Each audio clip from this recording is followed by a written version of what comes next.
दोस्तों आप सभी का स्वागत है हमारे YouTube चैनल में। आज इस वीडियो में जानेंगे मध्य प्रदेश विधानसभा चुनाव। जी हां दोस्तों, जानेंगे आज अगर आज की तारीख में चुनाव होता है तो मध्य प्रदेश में किसकी सरकार अब की बनेगी, इस वीडियो में जानेंगे। वीडियो में बने रहें, वीडियो को लाइक करें, शेयर करें, चैनल को सब्सक्राइब कीजिए। दोस्तों मध्य प्रदेश में जिसको भी अपनी सरकार बनानी होती है 172 सीटों की आवश्यकता होती है। जो भी पार्टी 172 सीटें ले आती है वो अपनी सरकार बना लेती है। तो आज इस ओपिनियन पोल के माध्यम से जानेंगे मध्य प्रदेश में किस पार्टी को कितनी सीटें मिल रही हैं। सबसे पहले कमेंट करके बताइए कि आप वीडियो को कहां से देख रहे हैं, कमेंट करके ज़रूर बताइए। तो चलिए निमंच की बात करें तो यहाँ पर 3 विधानसभा की सीटें हैं। 3 सीटों में से 2 यहाँ पर बीजेपी ले रही है, 1 INC इंडिया ले रही है। अन्य पार्टियों के खाते में 0 सीटें जा रही हैं। वही दोस्तों रतलाम की बात करें तो यहाँ पर 5 सीटें हैं। 5 सीटों में से 3 यहाँ पर बीजेपी के खाते में जा रही हैं, 2 यहाँ पर INC इंडिया के खाते में, अन्य पार्टियों के खाते में 0 सीटें जा रही हैं। वही दोस्तों उज्जैन की बात करें तो उज्जैन में 7 सीटें हैं। 7 सीटों में से 3 यहाँ पर बीजेपी को मिल रही हैं, 4 यहाँ पर INC इंडिया को, अन्य पार्टियों का खाता यहाँ पर 0 से खुलते नज़र आ रहा है।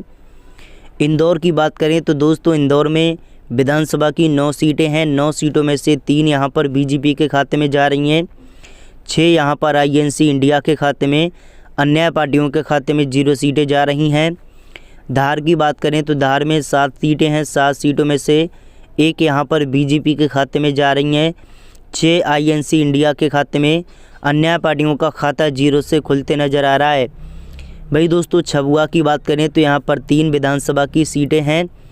3 सीटों में से 1 यहाँ पर बीजेपी ले चुकी है, 2 यहाँ पर INC इंडिया, अन्य पार्टियों के खाते में 0 सीटें जा रही हैं। वही दोस्तों अलीरामपुर की बात करें तो यहाँ पर 2 सीटें हैं। 2 सीटों में से 0 सीटें यहाँ पर बीजेपी ले रही है। वही दोस्तों INC के खाते में 2 में से 2 सीटें जा रही हैं इंडिया के खाते में। वही दोस्तों बाड़वानी की बात करें तो यहाँ पर 4 सीटें हैं।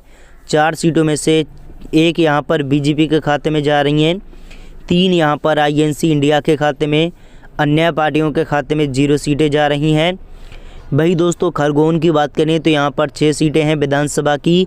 6 सीटों में से 1 यहाँ पर बीजेपी के खाते में जा रही हैं, 5 यहाँ पर INC इंडिया के खाते में, अन्य पार्टियों के खाते में 0 सीटें जा रही हैं।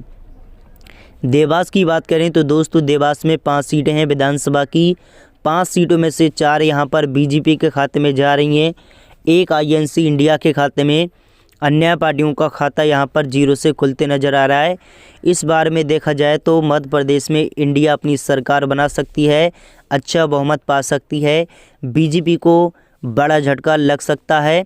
वही दोस्तों अगर मालवा की बात करें तो यहाँ पर 2 सीटें हैं, तो 2 यहाँ पर बीजेपी ले चुकी है, यहाँ पर इंडिया का सफाया हो रहा है। वही दोस्तों सीहोर की बात करें तो यहाँ पर 4 सीटें हैं। 4 सीटों में से 2 यहाँ पर बीजेपी ले रही है, INC इंडिया 2, अन्य पार्टियों का खाता 0 से खुलते नज़र आ रहा है। राजगढ़ की बात करें तो राजगढ़ में 5 सीटें हैं। 5 सीटों में से 2 यहाँ पर बीजेपी ले चुकी है, 3 INC इंडिया, अन्य पार्टियों के खाते में 0 सीटें जा रही हैं। वही दोस्तों भोपाल की बात करें तो यहाँ पर 7 सीटें हैं। 7 सीटों में से 2 यहाँ पर बीजेपी के खाते में जा रही हैं, 5 यहाँ पर INC इंडिया के खाते में, अन्य पार्टियों के खाते में 0 सीटें जा रही हैं। विदिशा की बात करें तो यहाँ पर 5 सीटें हैं। 5 सीटों में से 2 यहाँ पर बीजेपी ले चुकी है, 3 यहाँ पर INC इंडिया, अन्य पार्टियों के खाते में 0 सीटें जा रही हैं। वही दोस्तों रायसेना की बात करें तो यहाँ पर 4 सीटें हैं। 4 सीटों में से 2 यहाँ पर बीजेपी के खाते में जा रही हैं, 2 यहाँ पर INC इंडिया के खाते में, अन्य पार्टियों के खाते में 0 सीटें जा रही हैं।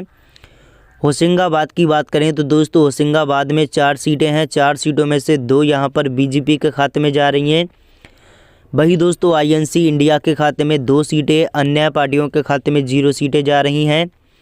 बैतूल की बात करें तो दोस्तों यहाँ पर 5 सीटें हैं। 5 सीटों में से 2 यहाँ पर बीजेपी ले चुकी है, 3 यहाँ पर INC इंडिया, अन्य पार्टियों के खाते में 0 सीटें जा रही हैं।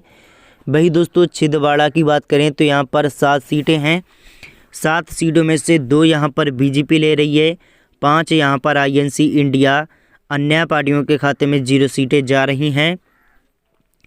वही दोस्तों सिवनी की बात करें तो यहाँ पर 4 सीटें हैं, कुल 4 सीटों में से 2 यहाँ पर बीजेपी के खाते में जा चुकी हैं, वही 2 आईएनसी इंडिया के खाते में जा चुकी हैं। अन्य पार्टियों का खाता यहाँ पर 0 से खुलते नज़र आ रहा है। वही दोस्तों मंडला की बात करें तो मंडला में 3 सीटें हैं विधानसभा की, 3 सीटों में से 1 यहाँ पर बीजेपी ले रही है, 2 यहाँ पर आईएनसी इंडिया अन्य पार्टियों के खाते में 0 सीटें जा रही हैं। भाई दोस्तों जबलपुर की बात करें तो यहाँ पर 8 सीटें हैं, 8 सीटों में से 2 यहाँ पर बीजेपी ले रही है, 5 यहाँ पर आईएनसी इंडिया अन्य पार्टियों के खाते में 1 सीट जा रही है। कटनी की बात करें तो यहाँ पर 4 सीटें हैं विधानसभा की, 4 सीटों में से 2 यहाँ पर बीजेपी के खाते में जा रही हैं, 2 यहाँ पर आईएनसी इंडिया के खाते में, अन्य पार्टियों का खाता 0 से खुलते नज़र आ रहा है। अनूपपुर की बात करें तो यहाँ पर 3 सीटें हैं विधानसभा की, 3 सीटों में से 2 यहाँ पर बीजेपी ले चुकी है, वही दोस्तों आईएनसी इंडिया 1 सीट ले रही है, अन्य पार्टियों का खाता 0 से खुलते नज़र आ रहा है। वही दोस्तों सिंगारौली की बात करें तो यहाँ पर 3 सीटें हैं विधानसभा की, 3 सीटों में से यहाँ पर देखा जाए तो बीजेपी को 2 सीटें मिल रही हैं, आईएनसी इंडिया को 1 सीट, अन्य पार्टियों के खाते में 0 सीटें जा रही हैं।